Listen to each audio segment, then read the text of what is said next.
Este es el podcast Espigando. Estás a punto de escuchar palabra que transforma vidas y llena corazones. Hola, ¿cómo están? Qué bueno que usted vuelva a estar en sintonía con nosotros en la realización de estos podcasts de Espigando.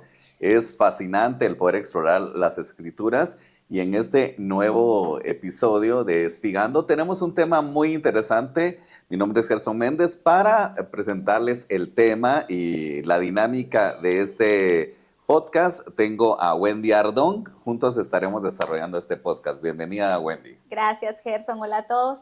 Bienvenidos a nuestro 8º episodio. Octavo, mire que hasta perdí un poco de secuencia de qué número por tan fascinantes que han estado los programas.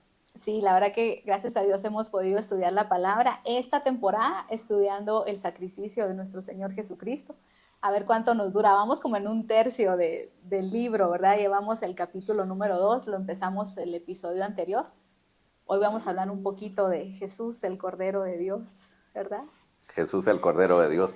Recapitulando, para aquellos que recién se integran a nuestros podcasts o los que pues no han seguido toda la secuencia, se está desarrollando y se está hablando acerca del libro Sangre y Fuego, escrito por Wendy Ardón, luego de varios meses y año y fracción en cuanto al estudio, investigaciones y todo acerca de esto, y pues el lanzamiento en el mes de abril del libro, y ahí surge la idea de poder crear estos podcasts. Y primeramente en esta primera parte de los podcasts es hablar acerca del libro Sangre y Fuego, y hemos ido por las secuencias, ¿verdad? Hemos ido por el desarrollo del libro, y hoy con un tema muy interesante. Amén. Que quiero que nos vuelva a repetir el título para que usted también lo tome muy en cuenta. Y gracias también, antes de empezar a desarrollar el tema, Wendy, perdón, gracias a todos los que nos han manifestado su gusto por el podcast a través de las diferentes vías que nos puede seguir, a través de radio, a través de Génesis Radio,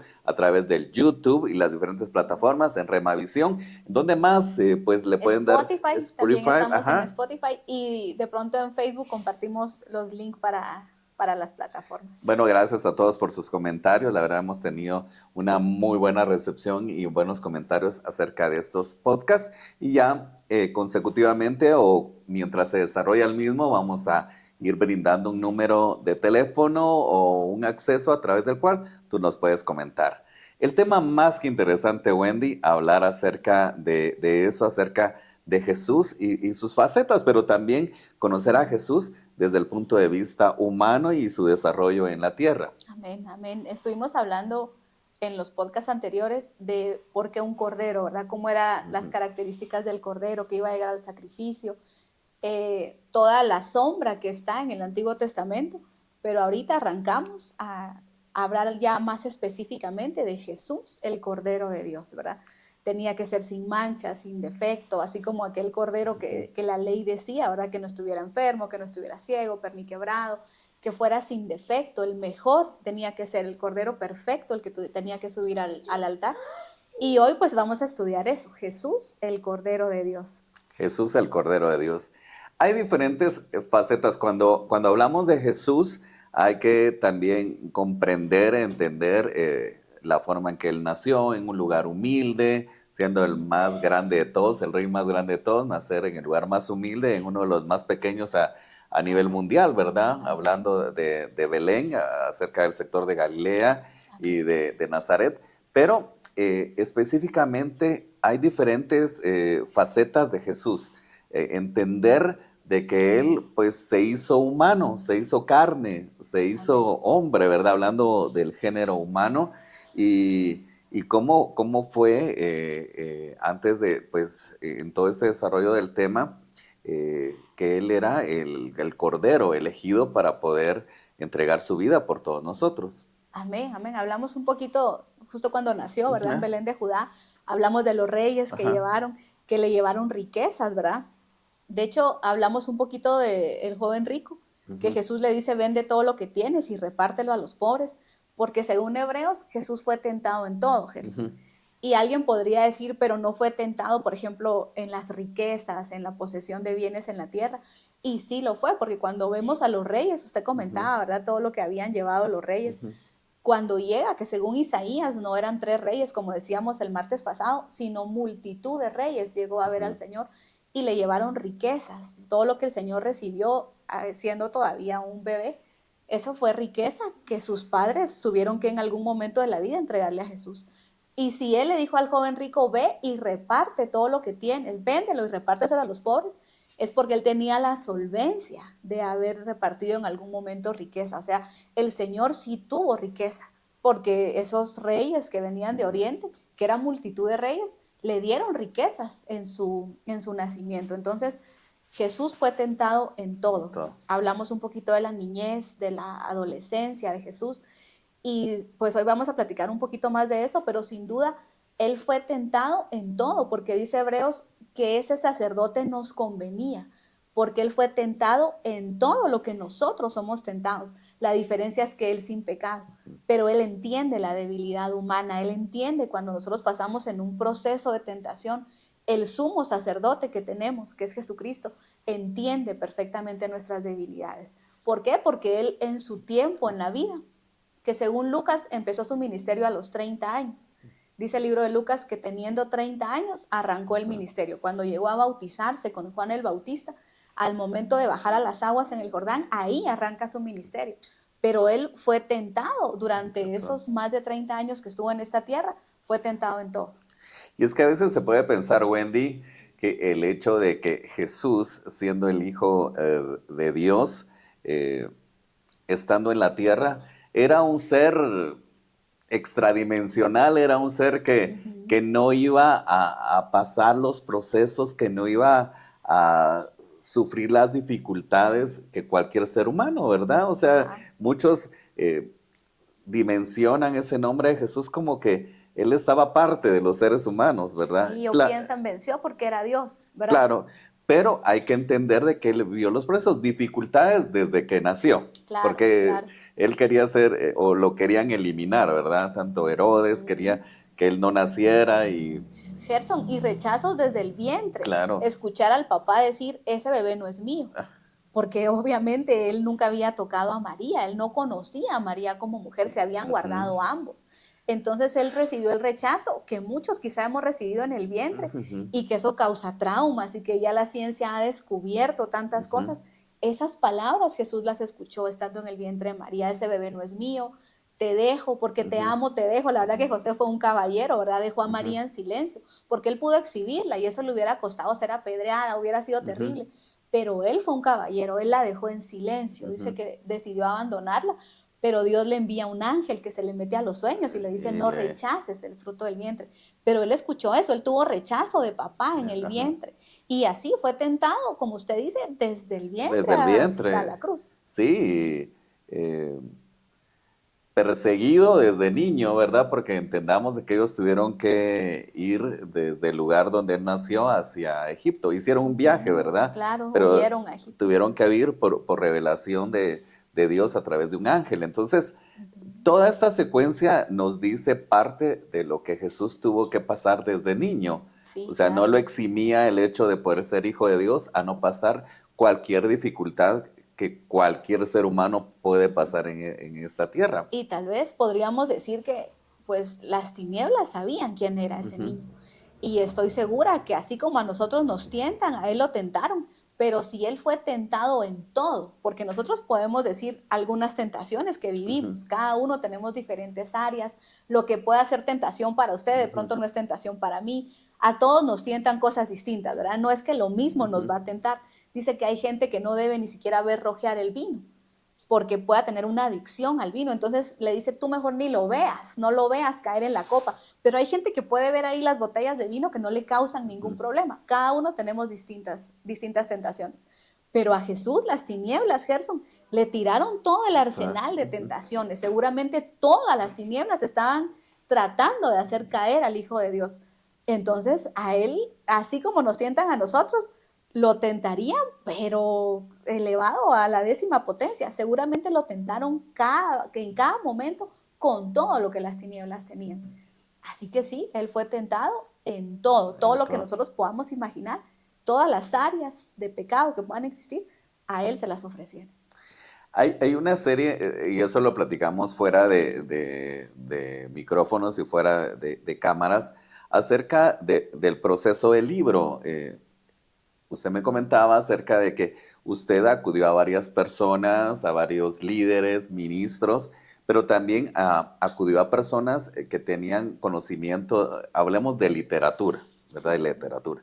Y ahí surgieron algunos cuestionamientos de parte de él, ¿verdad? Él no con un afán espiritual, sino como un análisis, porque él, acerca de este tema, él hablaba acerca de ciertos comportamientos de Jesús. Uno de ellos, cuando Jesús se aparta de sus papás y es encontrado en el templo 3 días después, pero quisiera que me hablara acerca de eso porque surgió un cuestionamiento de, bueno, y Jesús no falló con eso porque desobedeció a sus papás, porque se apartó de ellos. Entendamos de que todos vivimos el proceso que nos salíamos de casa a veces por ir a jugar o nos desaparecíamos de nuestros papás durante algunas horas y recibíamos ahí el castigo, ¿verdad? O el regaño, pero ¿qué pasa ahí? ¿Cómo se puede? No, aquí no vamos a hacer un análisis profundo del comportamiento de Jesús, pero usted le hicieron una pregunta. Sí. Le dijeron, ¿acaso no falló Jesús? O sea, ¿no pecó en eso? En apartarse desde niño de sus papás y perderse durante 3 días? ¿Cómo podemos hablar acerca de eso? Bueno, primero recordar, no sé si es Hebreos 4, Ajá. donde dice que fue tentado en todo, pero nunca pecó. O sea, Ajá. que nos quede claro esa parte, él nunca pecó. ¿Qué pasó en ese acontecimiento? Él tenía 12 años y dice la Biblia que ellos tenían como costumbre ir a Jerusalén, como todo israelita para la Pascua, y bajaban a Jerusalén. O sea, hay que entender esa costumbre, ¿verdad? Ellos Ajá. tenían que trasladarse a Jerusalén en el tiempo de Pascua, ¿verdad? Para celebrar la Pascua, viajaban. Ajá, ok. Entonces Jesús vivía en Nazaret, aunque como usted dice, nació en Belén de Judá, se fueron a Egipto Ajá. y después se trasladaron a Nazaret. Entonces él creció en Nazaret y por eso le dicen nazareno, ¿verdad? Pero él no nació en Nazaret. Sin embargo, tenían que viajar de Nazaret a Jerusalén cuando era la Pascua. Una vez al año, las familias hacían un O sea, peregrinaje. todos hacían ese peregrinaje. Ajá, viajaban Ajá. para celebrar la fiesta Para de la la Pascua. Pascua. Entonces, María, José y Jesús, ¿verdad? Viajaron con un grupo de gente. Según la Biblia nos deja ver, en todos los evangelios, excepto Marcos, creo que es el único que no lo narra, van en una compañía Una de caravana, un montón, sí, pues. como una caravana, Ajá. va un grupo de gente. No viajaron ellos 3 nada más. Claro, iba un grupo Porque de hay que gente. entender que también las distancias, ¿verdad? Claro. O sea, no solo no era seguro, sino que cuando se hacía un viaje que entiendo que era largo, pues había más gente, o sea, era en compañía de alguien más. Sí, viajaban, según nos cuentan los evangelios, viajaron con un grupo de gente Ajá. a celebrar la Pascua. Celebraron la Pascua y terminando la celebración de la Pascua, dicen los evangelios que ya llevaban un día de camino, Gerson. Ya habían de regreso para Jerusalén, perdón, para Nazaret. Salieron de Jerusalén y bueno, vámonos, me imagino que todos agarraron camino. Y dice que un día de camino, o sea, ellos ya habían caminado por un día, avanzado un día, cuando María se da cuenta que Jesús no está. Yo siempre me he imaginado la escena, ¿verdad? Porque como mamá, ¿verdad? Ajá. Uno entra en angustia y me imagino a María diciéndole a José, ¿y el nene? ¿Dónde está Jesús? Pues contigo, ¿no? Contigo, yo te lo dejé. ¿Se imaginan eso? Y dice que le empieza a preguntar a parientes y a compañeros que iban con ellos, ¿Jesús está con ustedes? Y todos, no está aquí. Y entrarían seguramente en pánico, pero ¿dónde está el niño? Oh, claro. No solo era su hijo, era el hijo de Dios. Sí, Estaban imaginen, perdiendo qué al hijo de responsabilidad, Dios. sí. No, eso debe haber sido terrible. Entonces buscan entre toda la compañía que iba con ellos y nadie lo tiene. Entonces se regresan a Jerusalén. Si ya llevaban un día avanzado, un día de regreso, 2 días. Y dice que durante todo el tercer día lo buscan en todos lados y lo encuentran en el templo, que es el último lugar al que van. O sea, recorren Jerusalén durante todo el día. Toda la ciudad prácticamente. Y con eso también, pues no saliendo a la defensa de María y José, yo creo que ellos tenían una plena confianza y eso nos muestra que no ellos iban solo los 3, sino que había más gente, inclusive familiares. Ellos tenían plena confianza en que Jesús estaba dentro del grupo, ¿verdad? Con alguien, sí. Claro, por eso fue que diría alguien, ay, no, y cómo, qué desconsiderados con Jesús, ¿verdad? Porque ustedes que son papás entenderán de que ustedes tienen pleno cuidado de sus hijos y a dónde van, con quién van, por qué no regresan o si se les desaparecen, la pena, ¿verdad? Claro, Sobre todo un sí. niño. Sí, todavía. Yo tengo una de 12 años y sí, todavía pues uno está pendiente Es de que qué está Jesús, ¿qué edad haciendo. tenía? 12, en 12, ese sí, momento era un tenía 12 niño años. práctica.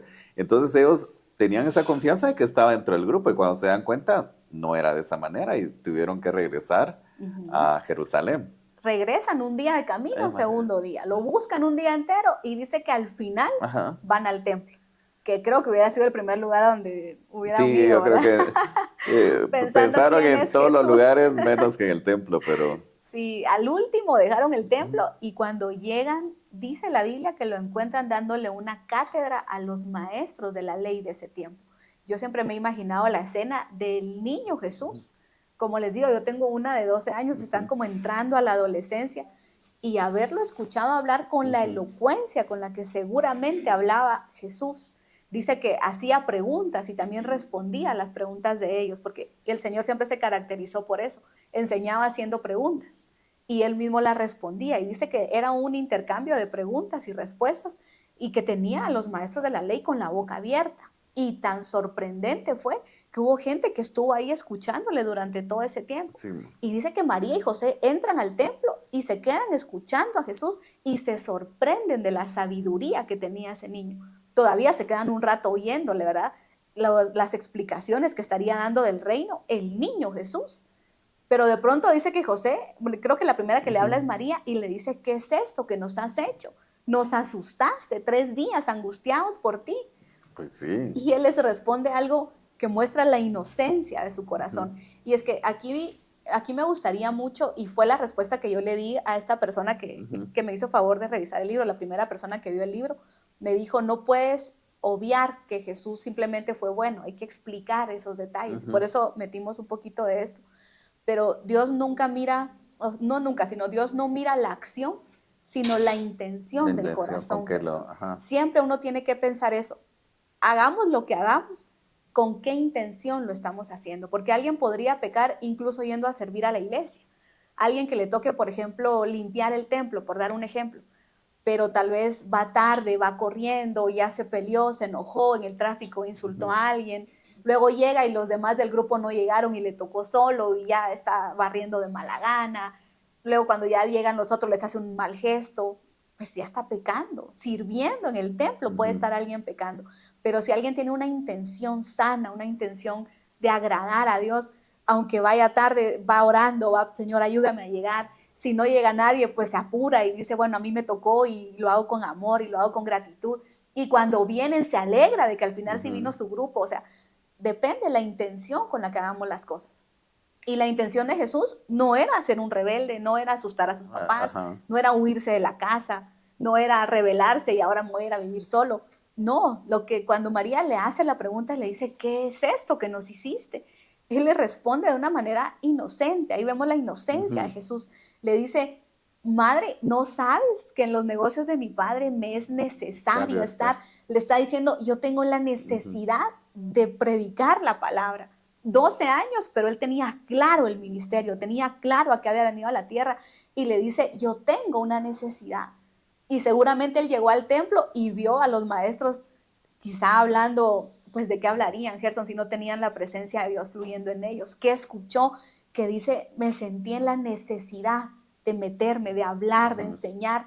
Y es que el apóstol Pablo lo dice que el evangelio, la predicación del evangelio a todo aquel que conoce a Jesucristo y tiene un llamamiento, dice, me es una necesidad impuesta y ay de mí si no lo hago. Es una necesidad, Gerson, que uno puede pasar tiempo sin predicar y empieza esa necesidad que uno anda buscando a quién le predico, a quién evangelizo. Es una necesidad impuesta. Y Jesús decía, mamá, yo tengo una necesidad. Y José le dijo, así será, mi amor, mucha necesidad tendrás, pero te regresas con nosotros a Jerusalén, perdón, a Nazaret, porque no es tu tiempo, todavía eres un niño y mientras Dios no nos diga otra cosa, te regresas. Y algo que a mí me saltó estudiando esto fue la obediencia de Jesús, porque él pudo haber dicho, no, ustedes están siendo edificados y todo, sí, amén, ¿cómo no? pues aquí me quedo y me vengo a vivir a Jerusalén y soy Dios y soy el Hijo de Dios. Pero miren la obediencia de Jesús, De regreso. que dice, bueno, me voy con ustedes. Me imagino que se despidió de todos, agarraron camino otra vez y no se regresó 5 años esperando 18, 21, me hago independiente y me voy. Se regresó 18 años, 8 Gerson, años. todavía a vivir a las órdenes de papá y mamá, a la sujeción de papá y mamá. Y dice la Biblia que crecía en gracia, crecía en sabiduría, crecía en Estaba en obediencia. tiempo.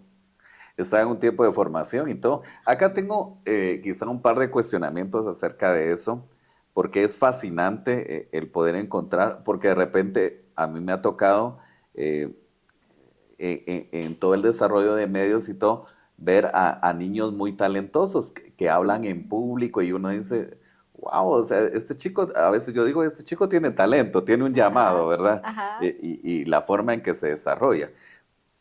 Resulta impactante el poder saber que Jesús, yo quiero entender de que Jesús nunca tuvo la intención de alejarse de sus papás, sino que quizá escuchó algún debate, algún tema y él formó parte. Yo entiendo que tal vez hasta un debate había ahí, ¿verdad? Probablemente. O un intercambio de ideas, de formación. Entonces, también quiero preguntar desde su punto de vista, ¿por qué Jesús tenía tanto conocimiento? ¿Porque era hijo de Dios o porque había recibido toda esa instrucción en su casa? O lo que hablábamos de Jesús, ¿verdad?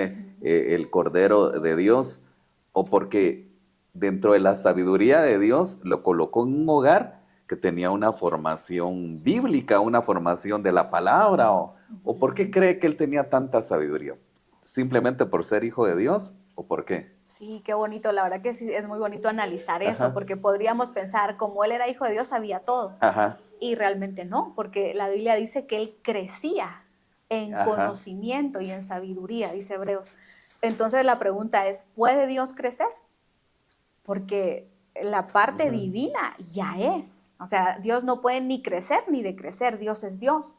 Entonces no podemos pensar que la divinidad estaba activa en la ujú, mentalidad, en el conocimiento, porque dice que Jesús crecía en sabiduría y en ujú, conocimiento. conocimiento. Y por lo que padeció, aprendió obediencia. O sea que al igual que todos nosotros, Él aprendió. Ujú, Entonces, no, tenemos que ser claros que a Él no, por ejemplo, a los 5 o 6 años que se le activan inteligencias, memoria y todo, se le activó la palabra y se le activó, como usted bien dice, él era humano y él tuvo que aprender, tuvo que ujú, crecer. Y supongo que ese fue el trabajo de papá y de mamá. Yo siempre me he imaginado que hubiera sido por ejemplo, que un hijo nuestro en esta ujú. generación que es muy protectora de los niños, que esta generación de cristal, Gerson, es culpa nuestra, es culpa de los papás. Estos niños de cristal que no se les puede hacer nada, es culpa de los papás que Sí, no educamos bien. ¿Qué hubiera pasado si hoy ese niño Jesús dice, no, yo predico y aquí me quedo predicando? Yo estoy segura que muchos papás se hubieran mudado a Jerusalén porque el nene predica ujú, muy bien, porque al nene Dios lo respalda, además es Dios, ajá, los tratamos como Dios siendo humanos. Imagínense al niño Jesús en una paternidad de la que ahora existe, sobreprotectora, que no se le puede decir nada al niño. Eh, ¿Qué hubiera pasado con ese niño en esta época? Por eso nosotros no tenemos que ser de épocas ni de modas, ujú. sino tenemos que ser bíblicos. Al niño hay que corregirlo, hay que Sí, enseñarle, pero al necio se le corrige. Dice la Biblia que al muchacho hay que darle vara cuando es necio. O sea, que a un niño de 12 años, eso es un muchacho, si hubiera necesidad de darle vara, se le da. Si hay necesidad de enderezar el camino de un hijo, hay que hacerlo, hay que estorbarles el pecado. Pero a mí me sorprenden esos papás, me sorprende José y María, que dicen, serás muy Dios, mi amor, y ujú, predicarás muy bonito, pero a la carpintería, a trabajar, de regreso a estudiar y de regreso a lo que te toca hacer. Y eso es una escuela muy bonita, porque no solo la obediencia a informativo. Jesús, sino la autoridad de José y de María. Dice que María guardaba todo en su corazón, ver los rostros de los Ujú, maestros de la ley, con la boca abierta. No sé si era el tiempo de Gamaliel, creo que sí, porque Pablo ujú, fue educado a los pies de Gamaliel. Ahí estaban los maestros de maestros, Gerson, gente que conocía la Torá, que conocía la palabra, eh, con la boca abierta. Y María vio eso, mi niño, mi nene, ujú. dejó con la boca abierta a todas estas personas. pero así será, nos vamos de regreso. No dice que se mudaron, no dice que le abrieron un templo. No, él se fue de regreso a la casa. Entonces, él aprendió de ellos. Ahí nos muestra. Tuvo disciplina, tuvo formación. Bueno, aparte de la revelación que él tenía, ¿verdad? Ya siendo hijo de Dios, porque imagino que Jesús dentro del seno de su hogar tenía tiempos de oración, tenían tiempos... Como todo israelita. Ajá. La Biblia nos muestra que a los israelitas les enseñaban la palabra. Recuerde que ellos tenían escrito la Torá, tenían los mandamientos, pero les contaban las historias, les contaban la palabra, trasladaban de generación en generación la palabra, y era muy normal que un niño israelita recitara la ley, recitara la palabra. Ellos conocían la palabra desde muy niños, y seguramente José y María pusieron un énfasis especial en ese niño. En la formación. En su formación. ¿Sabe quién viene? Perdón que la interrumpa. ¿Sabe quién se me vino primeramente a la mente? Moisés. Ajá. La forma en que fue educado Moisés. Todos sabemos que de la historia de Moisés fue formado en un hogar egipcio, pero quien estuvo a cargo de la educación de Moisés al fin era su mamá natural, y que era hebrea y que traía toda esa enseñanza, y él recibió eso. Quiero pensar que de igual manera Jesús efectivamente recibió toda esa instrucción y toda esa guianza acerca de Dios y todo, ¿verdad? Claro, bueno, en el caso de Moisés, él tuvo los dos mundos, ¿verdad? Porque fue educado como hijo de la hija de Faraón. Creo que está en Hebreos, donde dice que él fue enseñado en toda lengua y en toda sabiduría. O sea, él fue educado como un egipcio, y no como cualquier egipcio, como el hijo de la hija de Faraón. Entonces, él tenía elocuencia, él tenía ciencia, él había sido educado con los mejores maestros de Egipto. Pero gracias a Dios, la mamá estuvo presente. La mamá, desde darle lactancia, estuvo esa mujer ahí, le dio, pues ella lo crió, y ella le enseñó la ley, le enseñó la Torá, le enseñó a amar a su Dios. Entonces, sin duda, Jesús fue educado en la Torá. Pero también hay un pasaje, creo que es en Tesalonicenses, donde dice que en la preexistencia, que ya hablamos un poquito de la preexistencia, dice que por lo que Dios conoció, le confió a algunos la predicación del evangelio. Entonces, cuando alguien viene a la tierra, no hablemos de Jesús como Dios, hablemos de cualquier hombre llamado a predicar el evangelio. Abre uno la palabra y se apasiona por la palabra. El que tiene el anhelo de predicar la palabra encuentra un momento en el día para ir a la Biblia, para leer. No se queda tranquilo si no leyó la palabra, si no vio un pasaje. Normalmente no agarra uno, voy a leer desde Mateo hasta Apocalipsis, porque lee un poquito de acá y se va para un salmo y se va para allá, y la Biblia se vuelve como un rompecabezas para formar temas, es apasionante, y es eso que el Señor dice: algo vi en ti en la preexistencia, que te confié la predicación del evangelio. Entonces los pasajes se abren, y me imagino que así como un predicador, como un discípulo que agarra la palabra y la ama y encuentra maravillas en la palabra, lo mismo Jesús, que su espíritu preexistencial le saltaban los pasajes, empieza a tener revelación de la palabra, pero no por divino, sino porque así como cualquier hombre empieza a revelarse la palabra. O sea, con eso podemos entender, Wendy, con lo que usted hoy propone y nos dice, es de que no solo fue la formación en esta tierra, sino ya en esa preexistencia de Jesús, él ya traía pues ese conocimiento, esa guianza acerca de la palabra de Dios. Fue un complemento. Creo que los espíritus preexistenciales traen esa pasión por la palabra, y entonces Dios, cuando ve la pasión, cuando nos ve metidos en un libro, en la Biblia, en cualquiera de los 66 libros, nos abre algo el Espíritu Santo, nos deja ver algo, saltan los pasajes y uno dice: esto nunca lo había visto así. Creo que es lo mismo que vive cualquier persona hoy que se apasiona por la palabra. El espíritu de revelación, el Espíritu Santo abre los pasajes, y estoy segura que eso se le activó a Jesús. El Espíritu Santo estaba sobre él, ¿verdad? Hace algunos días tuve una experiencia que estuve en la casa de unos pastores en Ciudad Capital. Compartimos un momento espiritual y ellos me daban una palabra y me decían: el Señor te dice, eres su hijo amado, que Él te amó desde el vientre de tu mamá y aún antes, pero me impactó esa palabra, y aún antes. Y la palabra y el mensaje fue revelado a tu vida. Hay un propósito. Entonces me ponía a pensar acerca de eso, de cómo fuimos elegidos aún antes de estar en el vientre de nuestra mamá Amén. y el propósito de nacer y el propósito que todos traemos, ¿verdad? Porque todos Amén. traemos un propósito. Entonces, Jesucristo traía un propósito definido y eso no lo eximió o no lo exoneró de pasar pruebas, tentaciones, dificultades, pero como ya lo ha analizado y como lo hemos analizado, pues él no pecó, ¿verdad? Él Amén. no falló, sino Amén. que siempre tuvo la obediencia y como ya lo mostramos a sus papás, Sí, porque qué al momento de maravilla. decirle, bueno, nos vamos, él pudo haber dicho, no, yo aquí me quedo porque para Ujú, eso vengo, ¿verdad? Entonces claro. nos muestra obediencia a sus papás terrenales, pero principalmente la obediencia a Dios. Amén. Y que en las escrituras, en ese momento del Antiguo Testamento, la ley y los profetas, Ujú.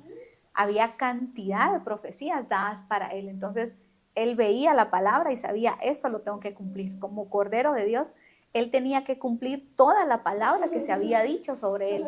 Tenía como Cordero de Dios que cumplir todas las profecías. Entonces, él no solo tenía que caminar en orden, en obediencia, en bendición, crecer en sabiduría, en conocimiento, sino además tenía que cumplir todas las profecías, todo lo que se había dicho de él, lo que dijeron los profetas, lo que se escribió en la Torá, todas las figuras, él tenía que cumplir con todas esas profecías.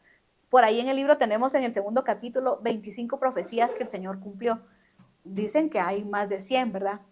Habría que ponernos a buscar, pero él cumplió todas ellas, Gerson, todas las profecías, todo lo que se dijo de él lo vivió, lo cumplió y él lo veía en las escrituras. Seguramente cuando él creció iba leyendo y decía, esto lo tengo que cumplir, esto se dijo de mí, esto lo cumpliré. Y le decía a los maestros de la ley, en las escrituras que ustedes leen dan testimonio de mí. Entonces él sabía que tenía que cumplir todo eso y lo cumplió. Hay diferentes facetas y creo que vamos a platicar de otro punto, cuando Jesús estuvo en el templo y Que parece que hubiera que tenido un se, ataque de ira de ira, y eso pues no nos dio tiempo de desarrollarlo en este podcast. el otro martes. Estaba dentro de este podcast, pero fue interesante abordar lo que tenemos que y lo que abordamos, pero quiero hacer una interrogante más. Eh, ¿Por qué cree usted que, bueno, se habla de Jesús de los 12 años y luego pues relata hasta los 30 años? Ujú. Alguien decía, bueno, entonces no fue importante de los 12 a los 30 lo que hizo Jesús, pero creo que usted leía algo, ¿verdad? Que dice que él iba creciendo, se iba Ujú. formando, ¿cómo es este contexto de la palabra? Entonces creo que ahí nos resume todo. Él está en una etapa formativa, él está en una etapa de crecimiento y creo que ahí Ujú. se resumen esos años donde no se habla de Jesús. Sí, pues dicen, yo he escuchado muchas teorías de Ujú. esos años, ¿verdad? Hay gente incluso que dice que viajó por el mundo en esos años Ajá. y predicó, pero eso no dice la palabra. La palabra nos enseña que estuvo 18 años más bajo la sujeción de José y María en Nazaret, que ahí vivió, y que su ministerio inicia cuando él va al Jordán, se bautiza, cuando Juan lo ve y dice ahí el Cordero de Dios y empieza el ministerio. Pero durante esos 18 años no hay más que saber que él crecía en sabiduría y en Y ahí se conocimiento. resume. Ajá. Y dice que por lo que él padeció, aprendió obediencia. O sea que durante esos años hubo padecimiento. Que la iglesia, perdón, que la Biblia no nos lo dice específicamente, pero sí dice que hubo padecimiento. Y si nos ponemos a pensar, Gerson, el tiempo más difícil, más álgido de una persona es la juventud. Ujú. En la juventud hay tentaciones, en la juventud hay todo tipo de reto, todo tipo de ofertas, eh, hay cosas, todas las metas que uno tiene que cumplir en la vida, las más grandes están en la juventud, las decisiones más importantes están en la juventud, y es lo que no narra la palabra de los 12 a los 30 años, esa etapa de juventud que el apóstol Juan dice a los jóvenes, los alabo jóvenes porque habéis vencido al maligno. Nuestros jóvenes, nosotros mismos en el tiempo de juventud, Ujú. tuvimos todo tipo de ofertas, todo tipo de pecados se Claro. nos ofreció, en algunos fallamos, en otros nos mantuvimos firmes, algunos no conocieron al Señor en su juventud, entonces hubo todo tipo de acontecimientos y es lo que la Biblia no narra, pero sí nos narra que hubo un padecimiento que lo hizo aprender obediencia. Entonces, creo que todos los jóvenes, los que nos estén escuchando, tienen que saber que si hay una etapa que tiene muchas cosas que vencer, muchas tentaciones, muchas decisiones importantes, es la juventud. Y por eso está escrito en la Biblia, los alabo jóvenes, porque han vencido al maligno. O sea, el diablo se levanta contra la juventud, contra la niñez, la adolescencia, de una manera impresionante. Y creo que es ahí en donde hay que mantenerse. Por eso predicamos, por eso abrimos estos espacios, porque esperamos que la palabra llegue a un joven, que llegue a una persona, y que esa palabra nos hace mantenernos, Gerson. Si algo nos ancla al Evangelio, es la presencia de Dios, es la palabra, es enamorarnos de Él. Y la verdad es que es una de las razones de estos podcasts, ¿verdad? Ojalá que alguien se sienta seducido por la palabra, porque la palabra nos lleva a Él. El oír viene por la fe, perdón, la fe viene por el oír y el oír por la palabra de Dios. Si leemos la palabra, va a venir, va a producir oírlo a Él y eso nos va a dar fe. La palabra es una bendición y por eso tratamos siempre de soltar palabra, más que una plática, que haya palabra, porque la palabra seduce, enamora. Y es la diferencia entre una vida de pecado y una vida de consagración. Y creo que todo se resume en la edad de 12 a 30 años de Jesús, vivir una vida íntegra, porque fue agradable al Padre, fue agradable su obediencia, que se mantuvo íntegro. Y eso también deja una enseñanza a la juventud, el hecho de que si tú quieres ser usado por Dios, quieres alcanzar grandes cosas en todos los aspectos de tu vida, pero primordialmente en lo espiritual, debes mantenerte íntegro. Jesucristo, al igual que todos nosotros, sufrió quizá alguna situación en la adolescencia, alguna tentación en su etapa formativa, en su etapa de adolescencia y juventud, pero Él logró vencer todas esas tentaciones. Amén. Y hoy hablamos de Jesús como el Cordero santo, limpio y puro, y cómo Dios lo usó al fin. Entonces, amén, también para toda la juventud, quieres ser usado por Dios, quieres que Dios te use de una manera grandiosa, mantente íntegro y sé fuerte. Resistid al diablo, dice la Biblia, y él huirá de vosotros. Hay que resistir al maligno. Así que bueno, todos estos podcasts nos dejan una gran enseñanza. Tenemos más que una charla, tenemos una interacción en la cual compartimos Biblia, que al fin es el fundamento, no solo una charla vana, sino que está respaldada por la palabra de Dios. Amén. Interesante, y los dejamos ahí con esa inquietud de podernos ver en el siguiente podcast y escuchar, porque amén, hay temas muy interesantes. Amén, el otro martes vamos a hablar un poquito de esa situación que pasó en el templo. ¿Qué dice la Biblia de eso? ¿Verdad? Vamos a hablar de cómo Jesús llegó al templo, pues sacó a los mercaderes, se enojó, dicen algunos, pero ya se explicará acá por qué. Porque también dentro de los cuestionamientos que usted recibió acerca de la persona que la asesoró en la estructura del libro, no espiritualmente, sino que ya como alguien conocedor de una estructura de un libro, le decía, ¿y acaso Jesús no pecó enojándose? Cuando no tiró todo, estando airado, pues veamos qué dice la Biblia de eso, ¿verdad? Pero bueno, vamos a dejar esta inquietud. Estarán apareciendo los números de teléfono, amén, si quieres escribirnos, o también a través de los links o enlaces que se están compartiendo para que también nos hagas llegar tus comentarios. Amén. Impresionante y fabuloso poder compartir la palabra de Dios. Y bueno, gracias Wendy, porque hemos pasado un buen tiempo de conocimiento y de interacción. Bendiciones a todos y los esperamos el otro martes.